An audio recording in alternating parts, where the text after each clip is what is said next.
Greetings and welcome back to my channel. If you've been joining me on my absolute basics series for new guitarists, new musicians, then you'll be familiar with what I'm trying to do here and how I'm trying to help you get to grips with your new instrument if you are absolutely brand new to the world of playing guitar.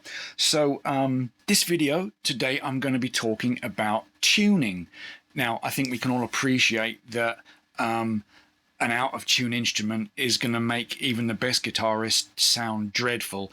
The instrument has to be in tune, otherwise none of the notes are going to sort of relate to each other. So I know this is a real sticky subject with a lot of my students always show up to lesson with their guitars completely out of tune, and I always wonder, have you been practicing your guitar this week and it sounds this bad? So it's something I always try and struggle to get my students to get their instrument in tune. So I want to help you make sure that when you start practicing, when you sit down to practice your guitar, the first thing it needs to be is in tune. So environmental effects, humidity, heat. Houses get hot and cold during the day and during the night. Humidity, as people are around and breathing, humidity rises and then it drops. So all of these effects, if we take our guitar out and go to school or go to band practice somewhere, that's going to have an effect on the wood of the body, which is going to expand and contract. The strings, which are metal, they're subject to expansion and contraction too. So we have to maintain tuning every time before we play. We can't tune it like on a Sunday and expect it's going to be in tune for the rest of the week, because it's natural materials that are subject to those sort of effects upon them. So let's get started. There are a couple of different ways to tune a guitar, and I'm going to cover the ways I tune my guitar, and there may be others, but I'm going to cover 3 or 4 different ways that will help you keep your guitar in tune. Now, of course, I'm assuming we're talking about standard tuning. E, A, D, G, B, E, and there are lots of other tunings, Dad, Fad, Dad, Gad, Dad, Fay, and that just refers to the pitch that each string is tuned to, and they are often referred to as open tunings because you can play some nice chords without having to hold any frets down. That's a whole other series for a whole other day and a whole other video, but today we're going to assume you're going to be wanting to be tuned to standard tuning, and the easiest way, I would imagine, is to get some kind of tuner. Something like this. They're relatively inexpensive. There are obviously tuners you can plug an electric guitar into, and it's like a pedal that will have a tuning device on it. Some acoustic guitars will have a tuner actually built into the body. If your guitar doesn't have one of those, I recommend something like this.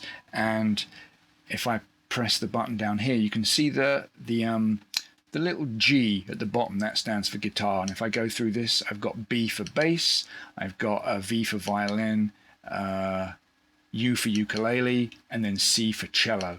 So sort of multifunctional and really useful. It has this clip that clips onto the headstock. The headstock is this bit right here, and as we clip this onto the headstock, it picks up the vibrations of the strings, and if I see if I can face that towards the camera a little bit, and if I put that towards the camera and I pluck a string, you can see it gives me the note, and when that little dial is green, then it's in tune.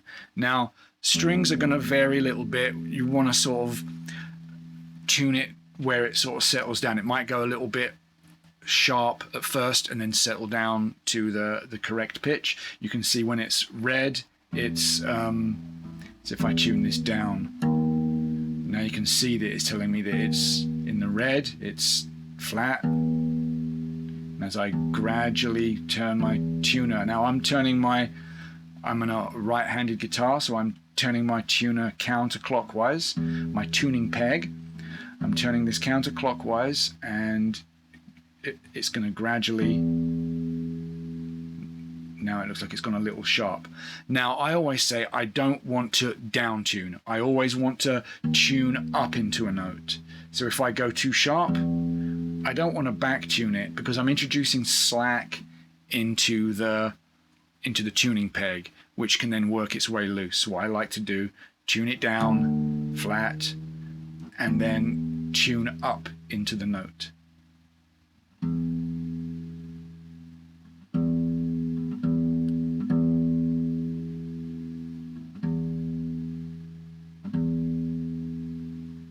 And there we have pitch. As you can see, when it goes yellow, I'm sharp. When it's red, I am flat. And then when it's green, right in the middle or thereabouts, it means I'm at pitch. And you can see it's going to tell me which note based upon the little letter at the bottom. I'm on G mode for guitar. It knows that each of these 6 strings are expected to be a certain pitch. I assume, I've never used it on a violin or a cello, but I assume it knows what frequency of vibration and what pitch that string needs to be to tune a violin or a cello. I have used this on a bass, and it does work on a bass guitar as well. So this is the easiest way, and very cost effective. And they're lightweight. They can get thrown in your gig bag, or put in your sort of musical bits and bobs, or just leave it attached to the guitar. And just make sure to turn it off so you don't run the battery down, and that way everything is maintained in tune, and it's very easy to check that every time you practice. If you don't have one, you've lost it, or you don't have it at this moment, you left it at home, finding the pitch of the E. Say for example, I know that I've tuned my guitar to, or another guitarist or another instrument in the band, for example, and I know that this note is E, and I'm pretty confident that that note is at pitch. If I hold down the 5th fret on the E string, that will give me the pitch for the A string, because if we've been following along with my beginners series, my notes on the E string, notes on the 6th string, we know that this note is A, and the open 5th string is A. So it stands to reason we can follow, and it applies to the 5th fret of the A string is D, and that will give me the pitch of the open D string. If I go down to the 5th fret of the D string, will give me G. So I have my G pitch. Now here's the little exception, and that is the tricky B string. We have to go down to the 4th fret. So the 4th fret on the 3rd string is the note B, and that will give us the note B. So it's 5th, 5th, 5th, 4th for the note B. 4th fret of the 3rd string is the note B, and that gives us our pitch for the B string. And then we go up back to the 5th fret for the 5th fret of the 2nd string, will give us pitch for the 1st string, the E string. So if we can find one pitch that is correct, we can then self-tune and make sure all of those strings are in tune. Now here's a little thing. What we can do is listen for those oscillations when the string is let's see if the microphone can pick this up. I'm gonna detune. You can hear that oscillation. It sounds sort of dissonant. It's not a harmonious pitch. You can see as I tune that up, that starts to become more harmonious. I know that I'm close then. If I hold this 5th fret down, you can hear that sounds it sounds like one note. If I down tune this again, it sounds like two notes that are dissonant. They are not harmonically pleasing. That's what dissonant means. And if I tune this up, you can hear those oscillations start to slow down as that sort of a dissonant, unharmonic clash of those string oscillations starts to sound like one note. Those oscillations start to slow down and it starts to sound like one note. So those are some things you can sort of listen out for as you're going, oh, is that right? I can't quite tell if that's right. Well, let's try listening for the sort of dissonant vibrations and seeing how that oscillation slows down and starts to sound like one note. And that technique is also easy to use when we do the harmonics. I'll use a pick for this because it's a lot easier. The harmonics become more present when I use a pick. But if I don't fret the 5th fret, but I just rest my finger right over the fret, I get what is known as a harmonic. And there are certain places on the certain frets that give us harmonics, and the 5th fret and the 7th fret are such cases. So the nice thing about that is those harmonics will ring out, which leaves me free to tune the string. When we're doing this, it becomes a bit cumbersome doing this and then going over here and tuning it can be a little bit cumbersome. So using the harmonics, I can play this harmonic, let that ring out, play that harmonic, let it ring out. And once again, listen to I'll get the microphone down a little bit. See if you can hear that oscillation where the dissonance between the two notes.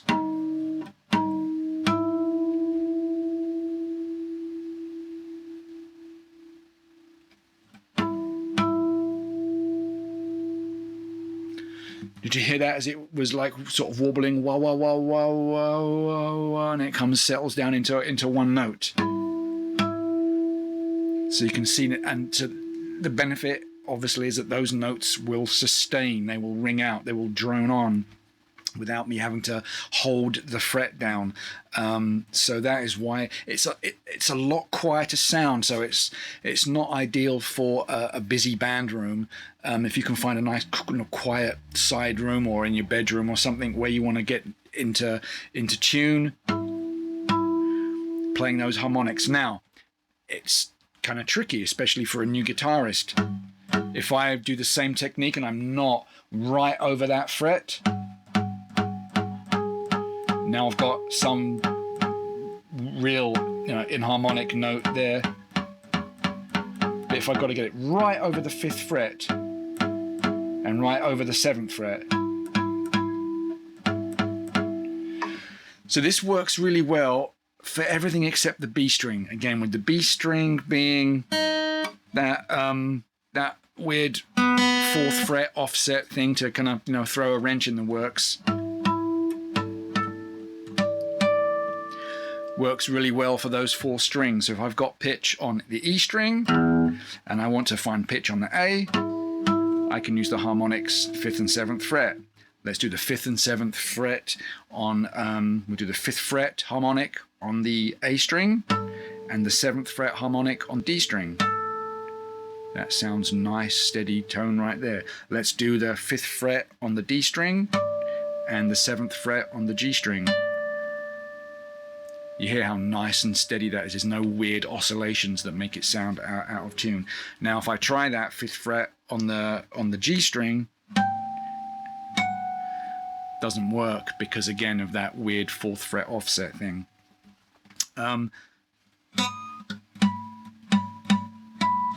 Sometimes you can get a harmonic out of the 4th fret and to the 5th fret.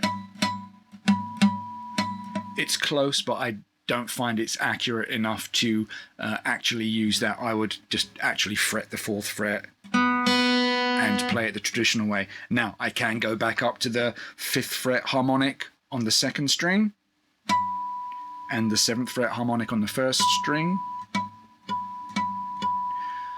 You can hear those ring out nice and steady. So one final way to get to pitch, that's 3 we've looked at, using a tuner, whether it's a floor pedal, an electric guitar or an acoustic guitar with a pickup on it is plugged into, or whether it's one of these headstock devices. We can tune with the fretting strings. We can tune by plucking the harmonics. So that's 3 ways. Now, there are plenty of videos online, and I will provide one right here where I will give the open string notes for a lengthy period of time that you can use that to listen to tune your instrument.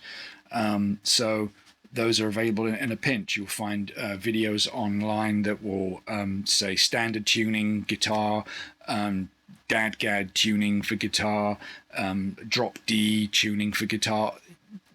You know, you name it, you can find those tunings. And what they are, they'll just be a note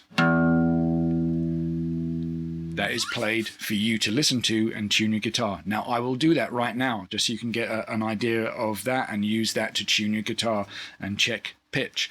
I'm going to play each string. I'm not going to talk, so I'm going to keep it nice and quiet and focus on the sounds. I'm going to play each string 4 times and let those notes ring out, and you're going to be able to tune your instrument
So there you have it. So I hope that helps you understand how to get your instrument into tune and the importance of keeping it in tune. Tune it every day, tune it every time you sit down to practice.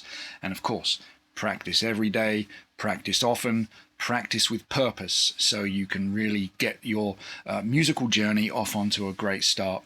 So as always, if you have any questions, please feel free to leave a comment, and I will do my best to get back to you as soon as I can. Well, thanks again for watching. Have a great week, have a great practice, and I'll see you in the next video.